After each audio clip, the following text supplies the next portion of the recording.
নবী করিম সাল্লাল্লাহু আলাইহি সাল্লাম যে সমস্ত আমলগুলো রমাদানে করতে নির্দেশ করেছেন, তিনি নিজে করতেন। আমরা সে সমস্ত আমলগুলোকে ছোট্ট একটি পুস্তিকায় আপনাদের সামনে উপস্থাপন করার চেষ্টা করেছি। আর এজন্য এবারের রমাদান উপলক্ষে আপনাদের জন্য আমাদের নিবেদন হলো মাহে রমজানের ২৭ আমল।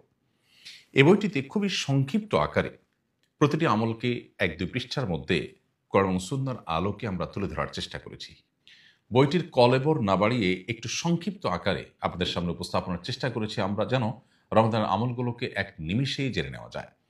প্রতিটি আমলকে কোরআন এবং সুন্নাহর আলোকে সাব্যস্ত করার পাশাপাশি খুবই সংক্ষিপ্ত ব্যাখ্যা করার চেষ্টা করেছি আমরা।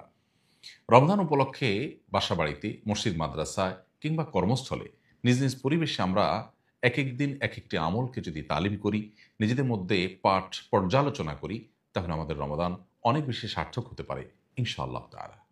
আপনার রমাদানকে অর্থবহ এবং সার্থক করতে মাহে রমজানের সাথে আমল ছাড়াও তারাবির সালাতে কোরআনের বার্তা এবং রমাদান প্ল্যানার আমরা ইতিপূর্বে আপনাদের উপহার দিয়েছিলাম। ২০২৫ উপলক্ষে রমাদান প্ল্যানার এবং তারাবির সালাতে কোরআনের বার্তা এটি সম্পূর্ণ পরিবর্তিত নতুন সংস্করণে আমরা উপস্থাপন করার চেষ্টা করেছি। আল্লাহ রাব্বুল আলামিন আমাদের রমাদানকে আমল এবং ইবাদতের মাধ্যমে মাগফিরাত, নাজাত এবং জান্নাত নিজের করে নেওয়ার মাস হিসাবে কবুল এবং মঞ্জুর করুন।